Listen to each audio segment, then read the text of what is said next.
You're listening to The Critical Thought, where we challenge our listeners to use critical thinking when examining the teachings of Jehovah's Witnesses. Hello, this is Lady C. And this is JT. Welcome to The Critical Thought. In the upcoming episode, we're going to be talking to Amanda.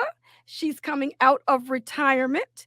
She used to be an activist back in the day before YouTube and all these social media platforms. And we want to welcome Amanda to the show. Amanda, welcome to The Critical Thought. Hi, Lady C. Hi, JT. Thanks for having me on. Oh, absolutely. Absolutely. And happy holidays. Likewise. Same to you. Thank you. So, Amanda, you want to talk a little bit about your family and how you all, got involved with the witnesses, and then we can kind of talk about, what made you not decide to go the route of your mother and so forth, your parents? Sure. My mom was baptized in I think it was 1970. She was baptized, and I wasn't born until 78. I had two older brothers, but she was baptized, and she raised us rather strict, and she was just she really believed. She was quite a zealot.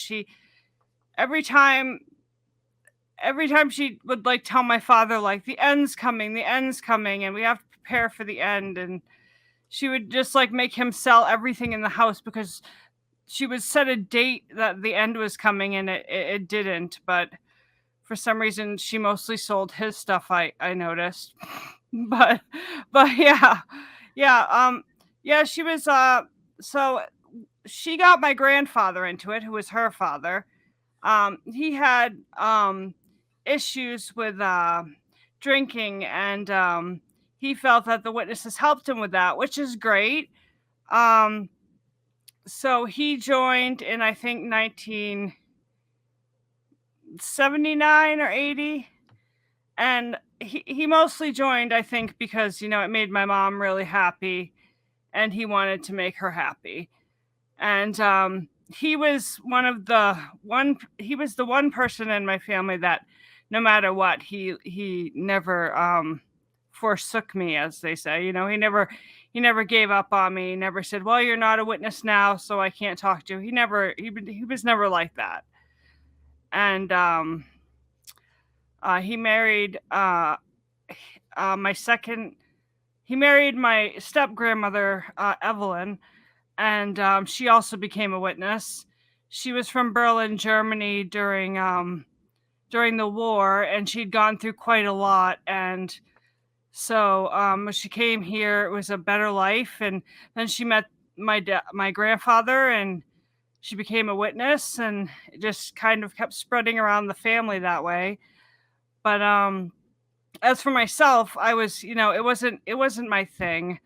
From a young age, I found I wasn't very interested. I respected people's beliefs, but I felt like it wasn't okay to have my own. And that's what I think bothered me. People should be able to believe whatever they want to believe, but I think if you feel like at any age, especially a young age, that you can't form your own thoughts, I think that's very, it makes you feel demeaned and you don't matter as much. I was never baptized. I was a publisher, and I remember that day my mom was real excited that I became a publisher. But I was never baptized because I was never ready, in my mom's words, which, was true. I never was. I never really wanted to be. And there was, as much as I went through, not every single thing about the witnesses is horrible. It's just that there's so much mind control and control of the way that you live, that it was too restrictive for me. I didn't understand why science wasn't important, why my mom was encouraging me not to go to college. She would say, you're going to become a pioneer. You're not going to go to college. And I was like, but I'd like to go to college. Can I do both? And no, that was not, an option. And my mom She was a violent person. She had mental illness. So you didn't ask twice. You asked once, and then that was it. Now, my father, he was not a Jehovah's Witness. So my mom eventually divorced him because of it. But he's a good man. He's a good man till this day. He had no idea the things my mom did because he would work all day, and he had no idea how she was treating us because we were too scared to tell him. But yeah, my father doesn't particularly hold a belief system, and my mom passed away when I was 16 of cancer. After my mom died, I went to go live with my father. Actually, that's not even technically correct because my mom in her will left that I was supposed to go live with the Witness family. And I did at first. I was there about a week, and I told them in a very respectful way, I said, I will respect all your rules. I'll get good grades. Whatever you want is fine.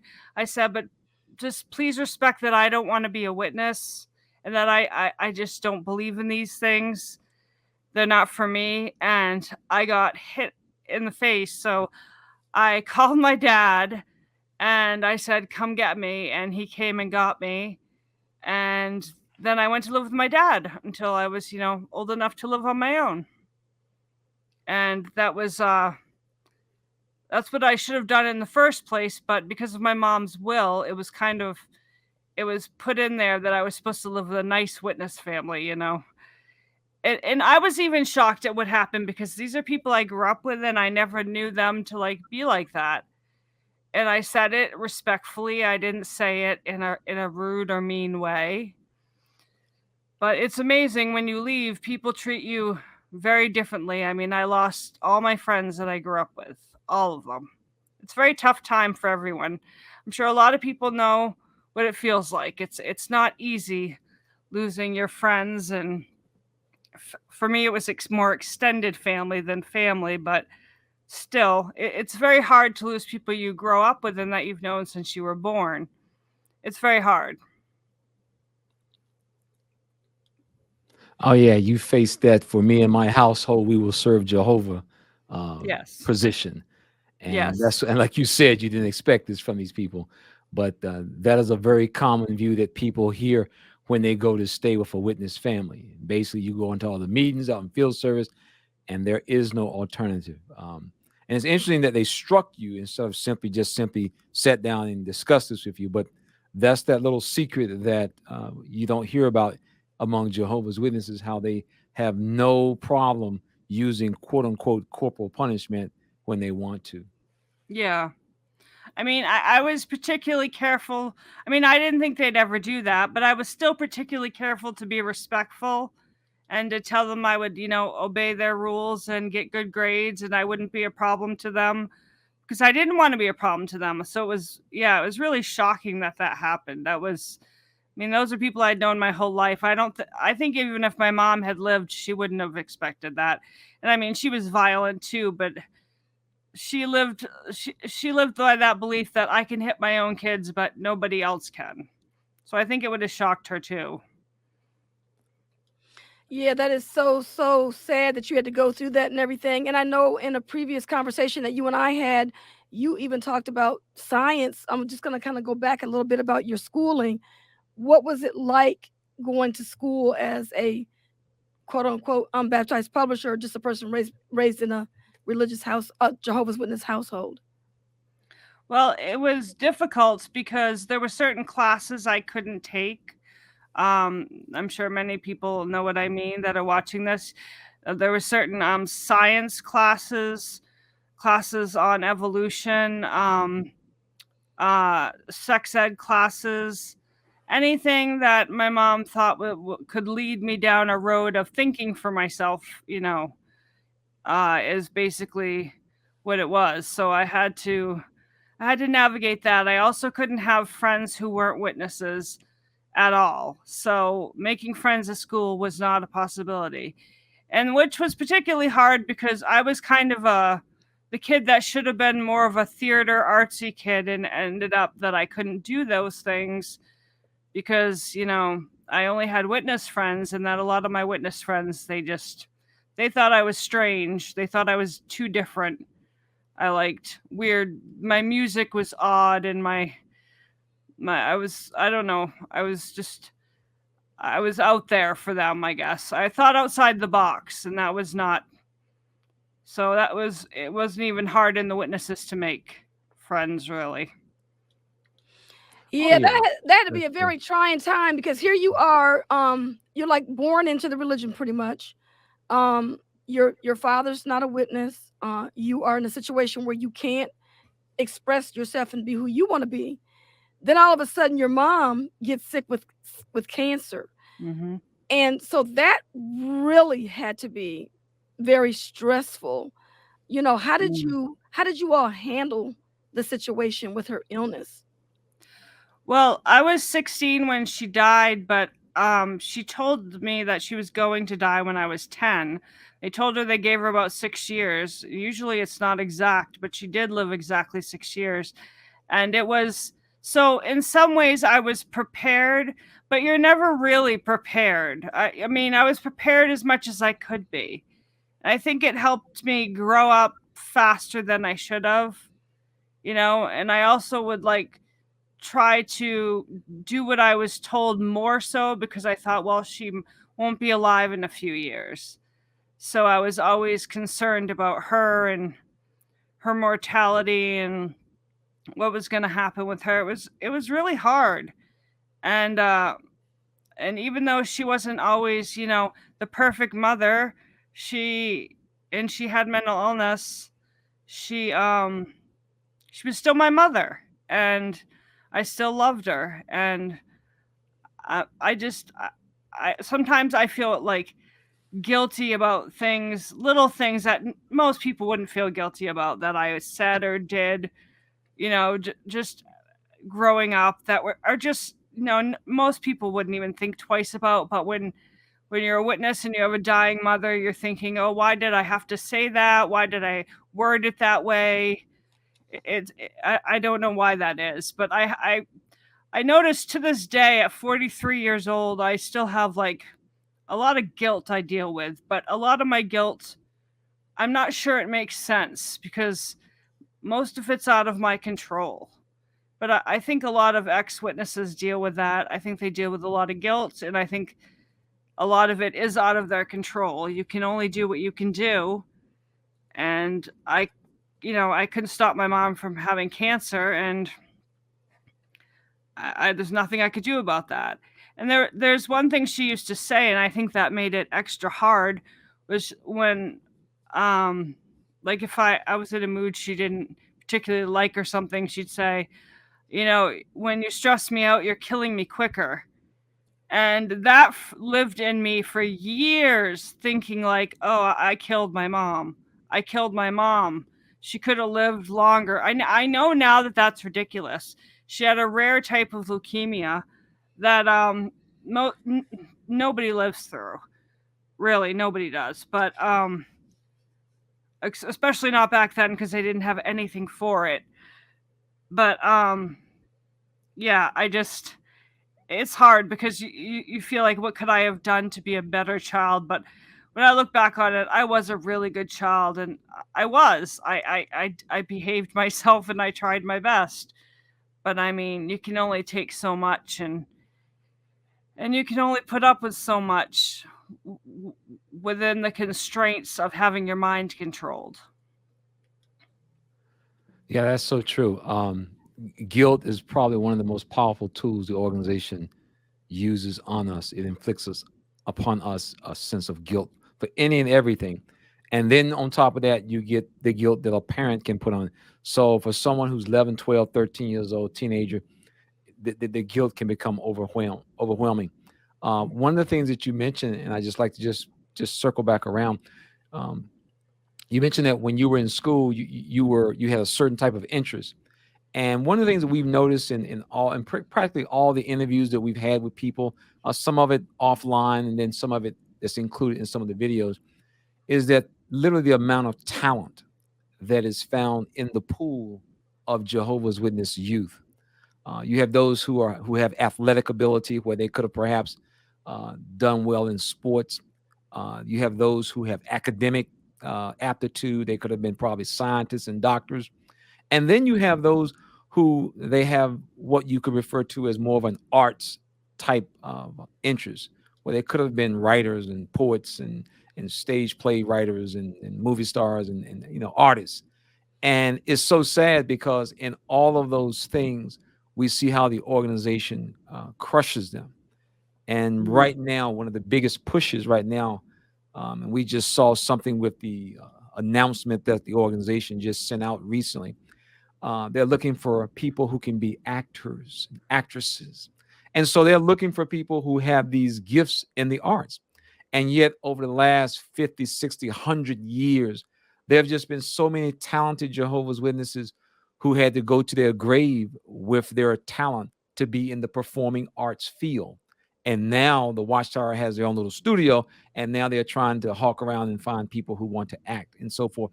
And it's just very, very sad because what the organization does, and I've always told people this, if it is something that will bring you personal satisfaction, personal accomplishment, it's going to be discouraged. But if it can be used by the organization, oh yeah, we want you. You get your degree in college, you're a lawyer, you're an accountant, CPA, certified in IT. Come on. And yet many of these same people, and we hear the stories all the time, who were going to college to get these degrees or going to trade school or whatever, going to school at night, missing me, they just got dogged. And now that they've had these things, oh, they're the greatest thing since sliced bread. And it is just that type of hypocrisy that this organization just spews out. I mean, it just literally just spews out all the time. Mm-hmm. That is very true. That is what they do. And it's amazing too, Amanda, like you said early on that you really weren't interested in this religion. And it just goes to show that you didn't think much of it because, they teach about the resurrection, you know what I mean? And so you didn't believe that either, did you? No, I didn't believe that. I had read the Bible quite a few times, and there was a lot in it that to me was just very hateful. Like, it promoted slavery, it promoted rape of women who were not wealthy, it promoted stoning gay people to death. It just, a lot of the messages just did not, I just thought they were more evil than good. I'm not trying to disrespect anyone's beliefs out there, but for me, that's how I felt. Especially since I was struggling with my own sexuality, it was very hard for me to read, a man who lie with a man shall be, I can't remember what it is, but basically you'll be murdered if you're gay. And so that was very hard for me. But a lot of things in there were hard to read. I mean, there was some scriptures that were so bizarre. I understand a long time ago people used to think differently. I get it. But this is, 2021, and it just seems like people should have more of a grip on some type of scientific knowledge of things than to just assume everything they read in an old book is true. I mean, I could write a book and bury it for 2,000 years and convince people people have been convinced that was something, but it doesn't mean it is, and I've studied theology constantly over the years, and I'm not because I was looking for one belief system, but because I just was curious why people thought the way they did. I never really understood why people believed the things they did. I never, for instance, I never understood the belief in God, because to me, if you believe in evolution and you believe in yourself, you could believe in God too, I suppose, but I've never understood why. I've always wanted to understand why, and I've had a lot of different answers. Usually people's answers are pretty harsh, which is strange because I'm a very open dialogue person and I don't want to insult anybody, but most people think if you don't believe in God, there's something very, very wrong with you. Well, religious belief systems are probably one of the most fascinating things, not just with Christianity, but just with religious belief system in general. And especially when you start talking to people in other belief systems, Muslims, Hindus, you'll see it constant. Basically, you'll see a very interesting thread. And the thread basically is, I'm going to explain to you how worship is done. And if you disagree with me, my deity must kill you. And so you see that constant thread. I've talked to people in non-Christian, and you see this constant comes up. If you don't agree with me, you got to die. And so, so at some point, as I tell people all the time, it's oftentimes the explanation that people give that is oftentimes the problem. Because you can have the same book and people will give you a different explanation for the same thing. And at this point, it's a matter of picking and choosing who you want to go with. And so for people who leave the organization, that is one of the things that they often face is, where do I go? What do I do now? And it varies from person to person. I mean, people who leave this organization, they run the whole gamut. I know people who they just had a strong desire to be part of another religious belief system, and they went on to pursue that. And then you go all the way to the end. People are atheists, and you see everything in between. And I think one of the most important lessons that I have learned since leaving this organization, everybody's not going to think the same. I came out of a belief system where everybody had to think the same or you die. I can't go back into another belief system with that same thought in mind. I mean, I just can't do it. And that's one of the things I find most fascinating. People will have different perspectives. And this is one of the biggest challenges I find in the former Jehovah's Witness community, is that when people leave, some people who leave, they struggle with the fact that they will say something and somebody will disagree with them. What do you mean you don't believe what I believe? Well, I don't. And so, I mean, you can believe what you want to. That's fine. You're good to go. But that's the thing I think is one of the most important things that people have to learn as former Jehovah's Witnesses. We came out of a group where we were forced to think alike, believe the same thing, talk the same way, everything. And so when people leave this religion, that is probably one of the biggest eye openers that I found for myself, that there are people who actually have different views than I do. And you have to accept that. And that is actually part of life. Everybody is not going to agree with you. And so I tell people, you can't get bent out of shape if somebody else disagrees with you. Yeah, that's fine, man. Go and roll with yourself. Go on with your bad self. So and so that's what ties people down. And just in general, people get bent out of shape when they discuss point A or point B and somebody disagrees with them. And well, so, you know what? It's hard for people to break that cycle. Oh, yeah. Oh, my goodness. Because, you've always been like that. Yes. And so we end up carrying that Jehovah Witnessness into our next life after we leave the organization. The difference is we're just doing it from a different angle. And that's one of the things I think is so important when we leave, that we don't end up leaving this organization, flipping the script and doing the same thing in reverse that we did when we was inside the organization. Right. And that's one of the things I often see that some people, they struggle with. And I think, one of the things I found, I don't know if you had a chance to read Raymond Franz's book, but he made a very good point. He made a very good point. He said, for the first time in my life, basically, I can deal and judge individuals as individuals. I don't have to look at groups anymore.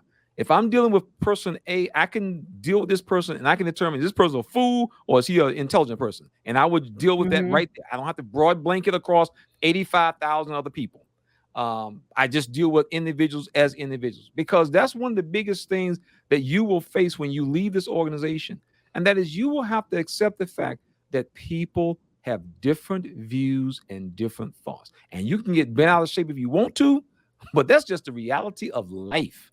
That is the reality of life. And so I tell people, come on our channel and stuff, I don't expect you to agree with me. You don't have to agree with me, JT, because I said that, because you have your own mind. You can think for yourself. That's why we call our channel What We Did, Critical Thinkers, which means you get to think for yourself. We spent, myself and my wife, we spent decades having somebody else think for us. I can't do that no more. And even the people. Oh, I'm sorry. And I refuse to tell other people they have to think the way I do. That's crazy. As I tell people, that's what got us in trouble to start with. Running around thinking that we got to tell, we're not going to people do it. You better think I'm the way I think, because you're going to die if you don't. I can't do that no more. I'm sorry. You can do it if you want to, but I can't do that. I can't. Right. Yeah. Because we just got an email the other day from a person that just asked how many people, what is the percentage of people do you think are at the Kingdom Hall that are physically and mentally out? And she was thinking that maybe there's 10% of the people at the Kingdom Hall that are just there, but they don't want to be there. And those are the people that are sitting there silently, not wanting to disagree, because they're no doubt afraid that their family is going to shun them. So, I Right. mean, it's very, very difficult. And that's what I was getting at when I was talking to you. When you lost your mother, that's one of the biggest selling points of Jehovah's Witnesses is, hey, you're going to see them again in the new system. But as a young person, because you didn't believe that, how did you overcome her passing? How did you deal with that? To be frank, therapy, medication, and just trying to understand why she felt the way she felt about certain things and how she might have been feeling at the end. And the only good thing for her is that she probably did believe she was going to wake up in a paradise, and that was probably, that is a nice thought. I mean, people think it's extremely easy to not believe in these things and not believe in God. It's not. I actually envy people because when I die, I believe nothing is going to happen. There's just nothing. And it's a not much nicer thought to think, oh, I'm going to wake up in a paradise where I can play with tigers and lions and see all my family and friends again.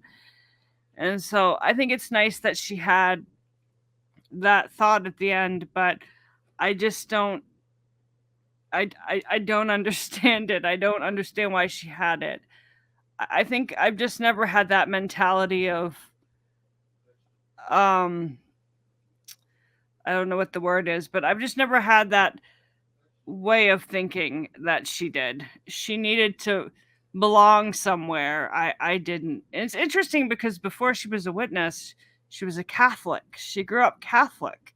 So she went from Catholic to witness. It's kind of a huge change because her side of the family had been Catholic for like 300 years. So it's kind of a huge change. It always I always wondered, like, what made her switch? I mean, neither of them would have interested me, but I feel like Catholic, I might have like had a little more space to breathe. Maybe I'm wrong. Maybe some Catholics out there will be like, you're wrong. That's not how it is. But I kind of, like my spouse grew up Catholic, and from what I can tell, it seems like they have more space to think for themselves. So I don't know. It would have been nice to have that, to be able to have some form of, okay, well, you can believe that, but I'm not doing it. Well, the Catholics do have more space to breathe. Perfect example right now is the issue with child molestation in the Catholic Church. The individuals who are actually taking one of the strongest leads in addressing the Catholic faith's issue with child pedophilia are Catholics. There a lot of Catholic organizations have been formed, and they're literally trying to hold their upper leadership feet to the fire. You will never see that in Jehovah's Witnesses. There will never be a group of Jehovah's Witnesses who say, we want the governing body to address this. We want no. In the Catholic Church, these Catholic members, many of them have formed associations and groups to address this with the cardinals, the bishops, and the Pope. And so they do have more leeway. The transition for Jehovah's Witnesses to being a Catholic is not as hard as you think, because one of the most important aspects of being a Catholic is to believe that the Pope speaks for God. So you're already in the mindset of accepting some individual, some man who speaks for God, and you better listen. But when you become one of Jehovah's Witnesses, you just go from one Pope to 8 now. And that's the same way. The same thought that if the governing body says it, God has said it. In the Catholic Church, if you are a good Catholic, the Pope said it, God said it. And so the transition is pretty easy. Now, you can get tied up in the detail, in the weeds, but the basic concept is the same. I speak for God. I'm going to tell you what he told me, and you better listen. That is the basic concept. And every Jehovah's Witness knows that the governing body's Jehovah's going to whisper into their ear, as it were, and they're going to tell us what we need to be doing and what we need to say. And if we question it, then we question God. And so you see this commonality. And, it's sad because for people, you mentioned your mom. Well, you have to remember, one of the things that as Jehovah's Witnesses we were very good at, and that is regardless of whatever the person at the door had as a personal problem in their life, in our little bag, we had the answer. We never knocked on any door of any person with any problem and said, we can't fix that. Oh, no, we had the answer right in the bag. Little Pampers out of New York City, Brooklyn, 117 Adams Street. We got the answer. And so when you are struggling, that's why the organization thrives, unfortunately, among those who are struggling the most all around the world. I know personally growing up, when I was at Bethel, we used to be in Harlem, which is one of the poorest sections in New York City. And you go into what's called the projects. You can clean your bag out. Because when a person opens the door standing there in the project, and you got two well-dressed little sisters or two well-dressed little brothers standing there, and they point at that front of that magazine and they say, would you and your family like to live here? And they look at that picture and they're looking at Fiji. They're looking at the Caribbean islands. Of course, I want to live there. So the message appeals. Yet you roll around over there in the rich part of town, they laugh. You're like, I already got paradise. Man, take that bag. Don't get out of there, man. I got my paradise. So, Right. And so it doesn't appeal. And so our message, we had a circuit overseer. He used to tell us, brothers, when we go out and serve, we're not looking for everybody. We're not looking for everybody. We're only looking for those who are moaning and groaning over the detestable things in this system, which basically means we're looking for folks who got problems, who's suffering, struggling. But we got the answer. And that's why we see our family members become witnesses.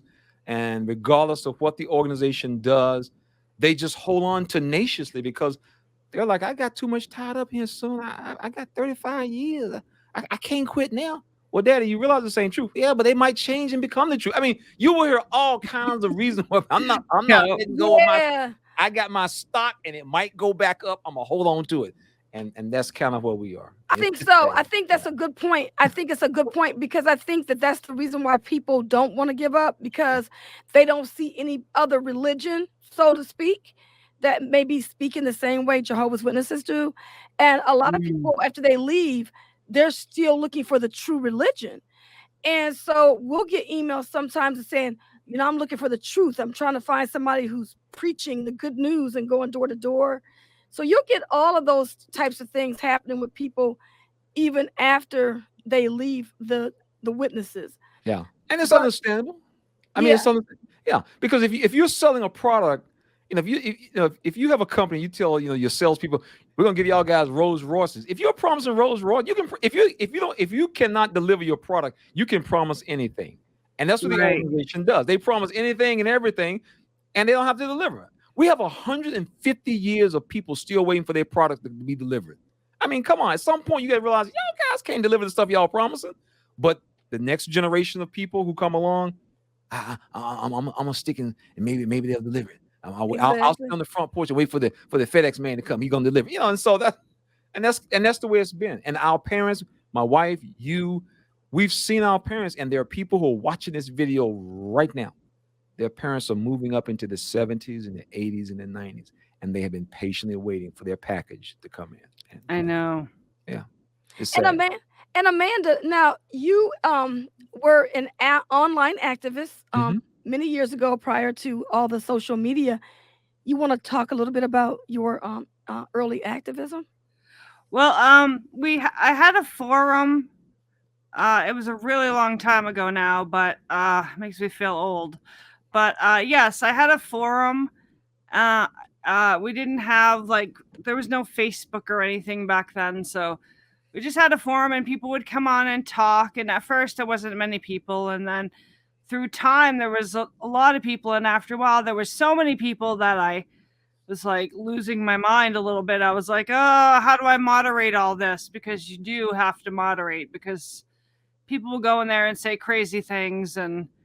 But I met a lot of wonderful, interesting people from all different countries who were trying to just, free themselves and live their life. And some of them, had not hugely difficult situations to leave, and some had immensely difficult situations to leave. And it was it was a good supportive place. I don't know, I couldn't keep doing it.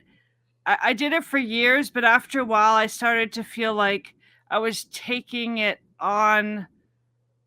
I was taking the burden into my whole life, and it was affecting like my relationships and everything. Like I would try to help people like I didn't even know. I would have them like I would say, you can come stay at my house for a while, whatever you need to do to heal.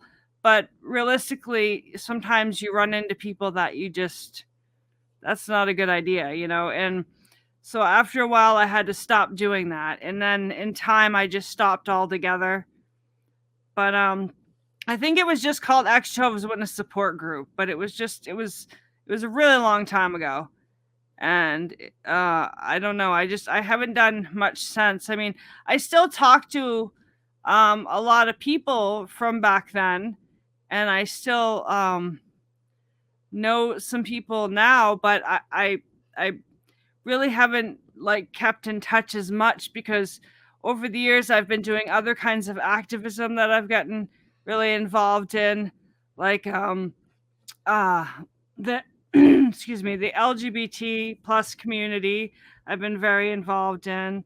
I've been really involved in Black Lives Matter, and there's just a whole bunch of things I've just been trying to focus on besides just that. So it's changed over the years. I'm very changeable anyway. So like if something needs to be done at the time, I kind of will do it. But then if I feel like something's else needs to be done, I'll do it. And I hope that doesn't sound horrible, because I still care about all those people.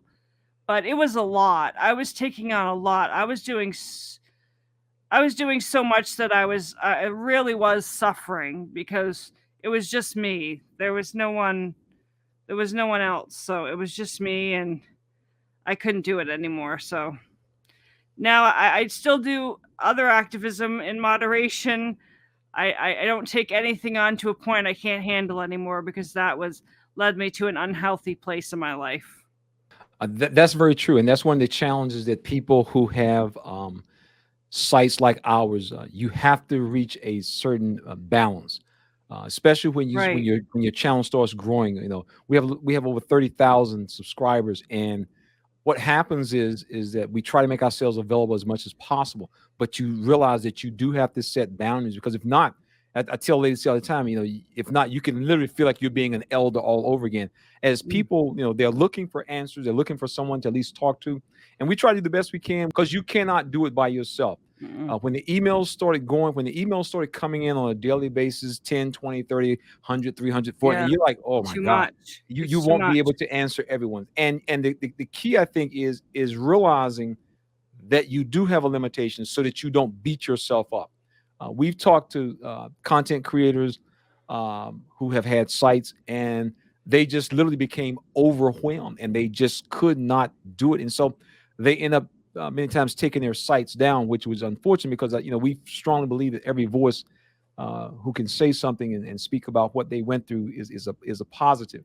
And so that really is the key to being able to maintain a channel like this. Our channel, in this particular sector of the internet that we're involved in, is very different than like one of our favorite channels was on cameras. How they use different types of high-end cameras and Canons and Nikons and that kind of stuff. Well, when those people came up there, they knew exactly what they wanted. They had something in mind, and they were not coming out of something that involved being abused by cameras. Nobody had been beating them upside the head Right. with a camera, okay? But the people that we deal with, including ourselves, we all come out of literally a high control group, which has impacted us emotionally, financially, physically. I mean, every aspect of our life has been touched by this religion in some way. And so we have a different type of individuals coming to our channel. We have people who are coming to our channel not to check out the latest Harley Davidson, but people who are literally trying to figure out what direction do I need to go in? What do I need to reconsider? What things do I need to think about? And so that's why we try to help people to understand you have to sit down and start asking yourself critical thinking questions and be willing to accept what the answers are. And unfortunately, when you really start doing that and you're being honest about it, you'll quickly realize that this organization, while like you mentioned, they do teach it and do good things, that's a wonderful thing, but they also impact people's lives in a very, very negative way. And that's what our concern is, because there are lots of religions and groups that can help people stop drinking. Witnesses have not cornered the market on helping somebody stop being alcoholic. I wasn't trying to imply that. No. I'm just saying, but that's what witnesses will give you the impression that they're the only ones with the answer. Mm-hmm. And when you leave this organization and you start talking to people who are involved in different organizations, different groups, you're like, well, y'all do the same thing. Yeah, we do the same thing.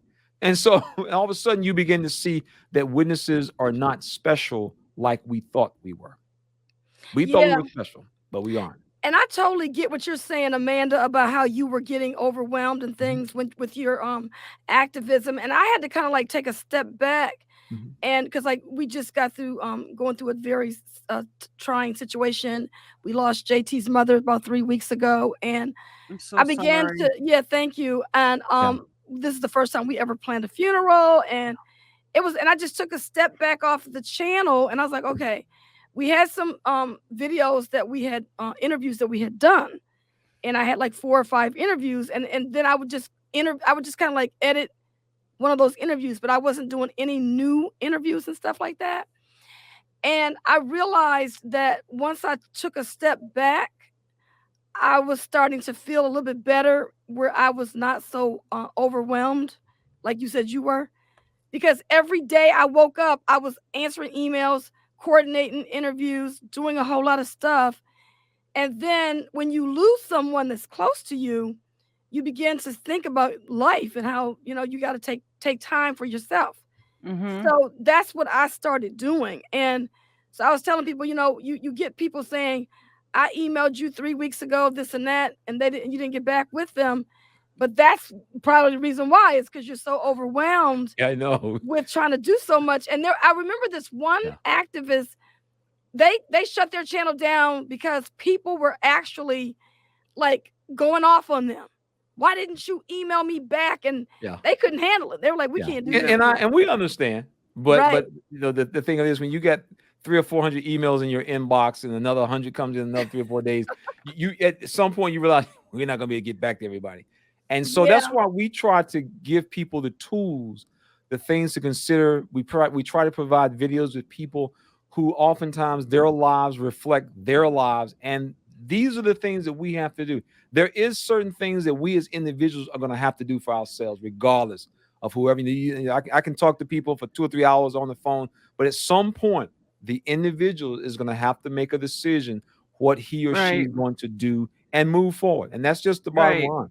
All we can do is we try to tell people, all we can do is get you started, but you're gonna have to kick the training wheels off. The training wheels have to come off, and kind of remind you of what Jesus said to the guy, when he healed him. He said, "Look, man, pick your cart up and start walking."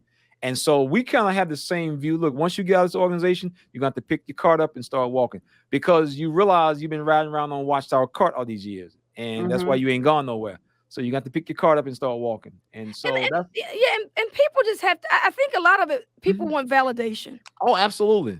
They want you to validate, should I do this? Should I not do that? And then they've been so indoctrinated to believe that even people that woke up and realized this is not the truth, and then they got a spouse. I think that's one of the biggest things, is people want to wake up their spouse. Yeah. Extended family is one thing, but when you're living with someone that's trying to leave you because you don't believe this is the truth anymore, that's devastating. Yeah, I think that's one of the toughest. That's one of the toughest scenarios that we run into, because, you're laying right next to somebody every night who looks at you and thinks, you need to get yourself together with Jehovah, and you look at them like, baby, we need to run. We just need to start running. Right. It's rough. So it's a challenge. It is. And so, Amanda, we talked before, you and I, and you talked about you want to share your experience when you invited people to your party? Oh, well, there was quite a few of them, so I'm not sure which one you mean, I but think you were having a Halloween party. oh, yeah, I used to have Halloween parties because a lot of people who'd leave the witnesses, they didn't have holidays, including myself, so we'd have a big Halloween bash every year, and I lived in the middle of the country at the time, and no one ever knew where I lived, so people were always like 2 hours late. But I'd invite like a lot of people. I'd invite like, I don't know, 40 people. To me, that's a lot. But there'd always end up showing up like 60 people. And I'd just be like, this is going to be interesting.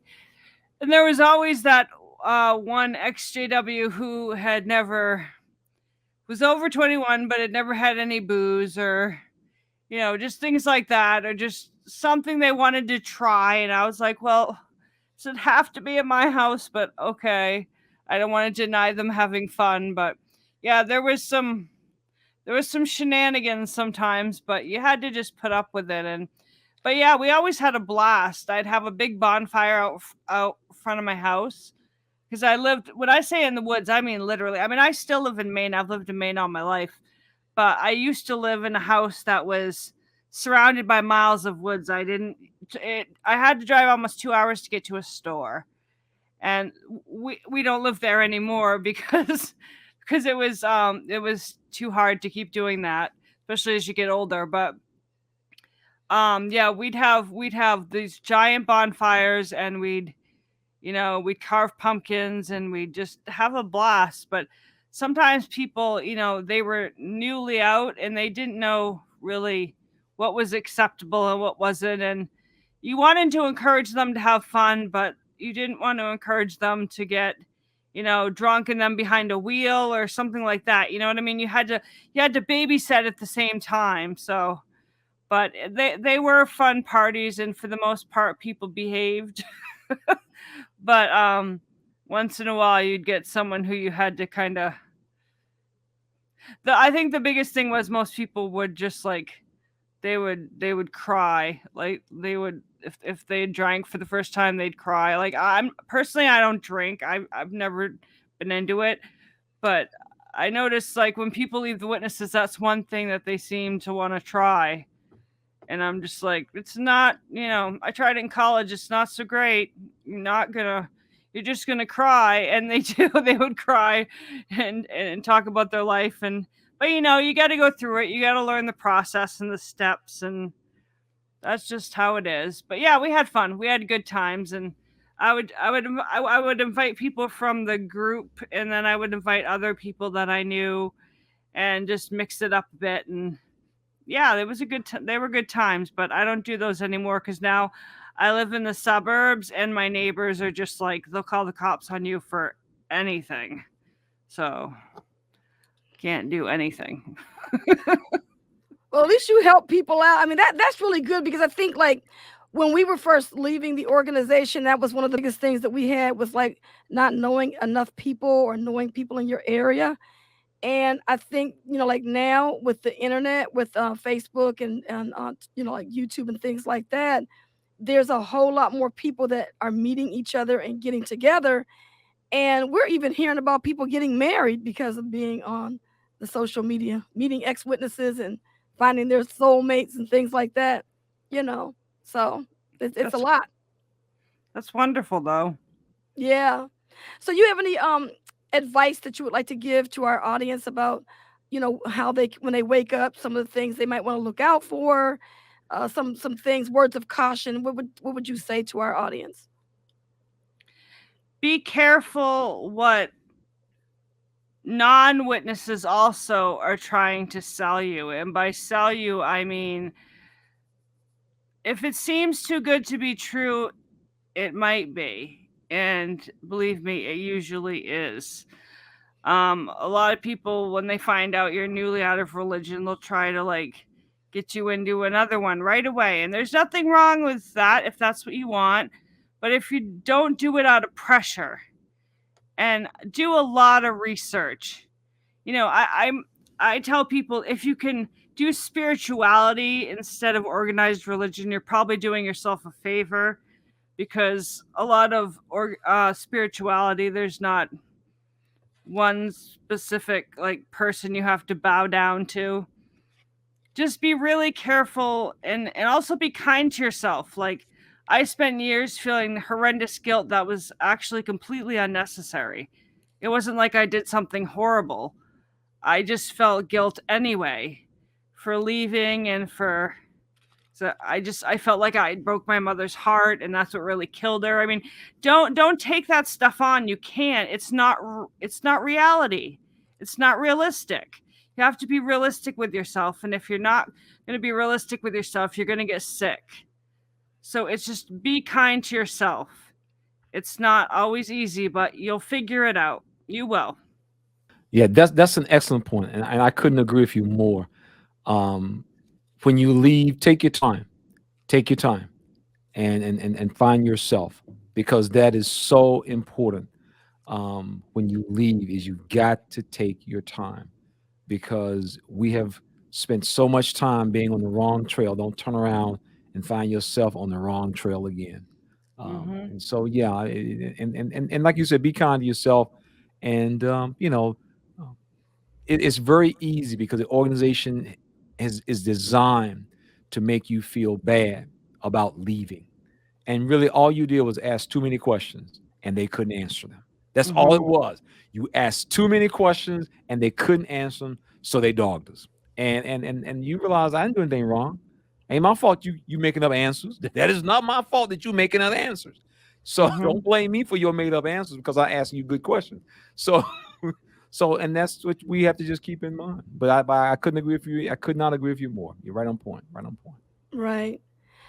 Absolutely. If anything can help, which I don't know that I could help anyone, Oh, but yes, if you I can. can, Oh, I'm yes, you happy can. to. Yeah, yes, you can. Yeah. Yes, indeed. Just your experience itself.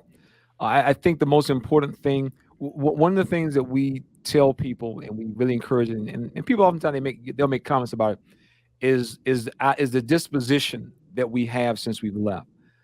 People go through that angry stage, and sometimes when they come out on YouTube, they're still at that stage, and you can see it when they do their video. Which I understand. I mean, nobody wants to get ripped off. I mean, nobody wants to get taken for a ride. So No. I understand that. But eventually, as you continue to move forward, the bitterness it will go in its place. Yeah. Anger will go in its place, and you will be able to then have a better perspective, because that's when you really can help people. Because what you'll be showing people through what you're doing and how you're living is they look like they're okay. And that's what people tell us all the time. Y'all look like y'all okay. We hanging in there. We hanging in there. Because the whole thing behind the organization, you're gonna look broke down and beat up, and we're like, no, we're not doing that. We're not. Right. I think the main thing is being able to have your own mind and not be, compartmentalized. Yes. I feel like, I remember sitting at the Kingdom Hall one day, and there was some information, I forgot what it was, coming across the platform. And I just thought that because they trained me that these men could speak for me and I couldn't question them, I thought something was wrong with the information, but I said, no, that can't be right, because I can't be more smarter than they are. And then come to find out years later, I was onto something. Yeah, no, right. They done changed and threw it in the trash can now. Exactly. So, Amanda, we really appreciate you coming out, sharing your story, which is very, very interesting. And I think it's going to give people something to think about as well. Well, thank you guys. I appreciate you letting me speak. And actually, it was kind of like conflicted about doing it for a while, because I was like, this seems like my past, and should I even step into that again? But I don't know. Maybe it'll be fun to hear from some old friends from back in the day and stuff. Absolutely. And you guys, and meeting new friends like you guys. So absolutely. This program was sponsored by Critical Thinkers.